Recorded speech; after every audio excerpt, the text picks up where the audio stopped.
All right. Hi, everybody. My name is Liz Williams. I use the pronouns she, they, and I am the program manager of Southern Equality Studios. And I am so excited because this month, throughout October, we will be partnering up with Lauren Dodge of Southern Gothic Dollhouse. And this is a part of a series of auctions, raffles, and artist spotlights to support queer Southern artists and Southern Equality Studios. Since the launch of Campaign for Southern Equality in 2011, we've worked hard to create lived and legal equality for all Southern LGBTQ citizens. One way we move forward with this mission is through storytelling and the arts. The arts can be a powerful catalyst for change, and we strive to lift up the voices and actions of creatives.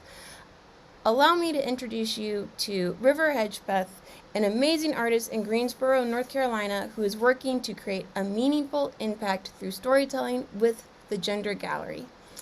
Hi, River. How are you? Hello. I'm doing well. Excellent. I was wondering if you could tell us a little bit about yourself. Yeah, my name is River Hedgepeth. My pronouns are they, them. I'm currently an undergraduate student at the University of North Carolina at Greensboro. I'm studying theater and women's gender and sexuality studies and technical theater. I'm really interested in how I can combine the three. I love storytelling and how powerful it can be. Um, and yeah, I think that's a little bit about me. Excellent, excellent. And I was wondering if you could talk a little bit about your art practice. What type of artist would you describe yourself? Yeah, I would describe myself as a queer and trans theater artist. I think theater artist is really kind of like broad enough for me because I think theater can really be anything. I also say queer and trans because everything that I create kind of involves my identities and how I perceive the world. But yeah, so my identities have a lot to do with the work I create. I think theater, like I said, can be anything.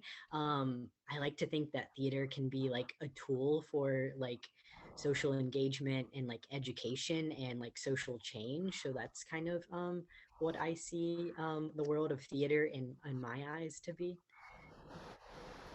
That's fantastic, and thank you for sharing a little bit more about the work that you've created because it's all amazing. And speaking of the work that you're doing that's amazing, could you tell us a little bit about your project, the Gender Gallery? Yeah, so the Gender Gallery is currently a current project I'm working on at UNCG. It's a interdisciplinary documentary theater project exploring the expansiveness and complexities of gender. So with all that, we are doing interviews and taking creative submissions about people's experiences with gender. And we are devising a theatrical event, which will happen in February at the Greensboro Project Space in downtown Greensboro. It's going to be a interactive gallery experience. So it's kind of pushing the boundaries of what theater can be and what a gallery space can be. It'll There'll be visual art and then also some performance and interactive elements. Um, yeah, so I have a fantastic group of volunteers at UNCG helping me with this. They all range from different types of majors, so we're all kind of interdisciplinary artists. They're helping me interview and really create this project. I'd also like to mention that this project is funded by the Undergraduate Research and Creativity Award at UNCG. So I'm really appreciative for my school supporting this project, as well as my lovely mentor, Natalie Sowell. But yeah, so this project is all about really uplifting these kind of untold stories of gender expansive people.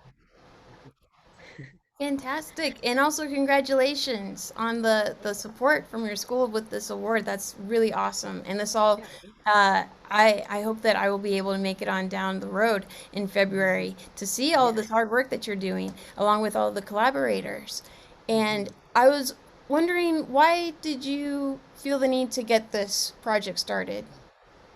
Yeah, I really wanted to create a project that was really focused on gender and the lived experiences of trans people and kind of exploring gender embodiment. um, and I also wanted kind of a big project to end my time as an undergrad at UNCG. So I thought this was the perfect time to do it. But this project is really important to me because it's a mix of pushing the boundaries of gender as well as theater, and then focusing on archiving untold narratives.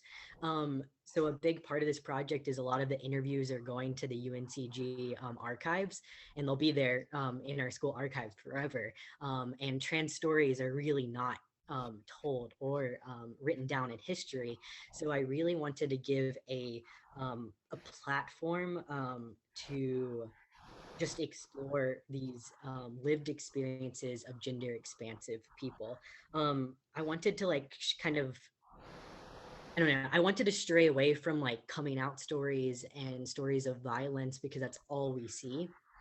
And so I want to tell the stories of like trans joy and trans love and trans future, as well as like really exploring what is gender and like how do we feel it and how does it impact who we are and how we move through the world. um so yeah, I also just really wanted the opportunity to kind of mix my interest in women's gender and sexuality studies with theater and explore how performance can be research. Yeah, it was a very exciting project. I was, but I hope to work on this in the future. So this won't be the first time I'm doing it. I hope to continue it after graduation. That's fantastic, and I hope that you do get to continue this really awesome and important work that you're getting started. And I know that you don't want just people in the Greensboro area represented, so I was wondering, how can other people get involved with this? Yeah, so you can check out our Instagram. It's at the Gender Gallery. Um, Yeah, so there will be updates, and if you look at our bio, there is a link to sign up to be interviewed or sign up to submit a creative submission on gender. And so there'll be updates on different workshops that we're doing before February, and then there'll be more specifics if you want to attend the gallery experience in February. I'm also playing with the idea of it being live streamed so other people can participate. But we're prioritizing trans and gender expansive voices, but we're interviewing everyone because the complexities of gender like lie within all of us, and that's the point. But we're really highlighting trans voices and narratives. So yeah, so check out our Instagram; it'll continuously be updated, and then with the link in our bio, just check that out. Excellent, excellent. All right. So, I was wondering, is there anything else that you'd like to add to this talk, River? Oh yeah.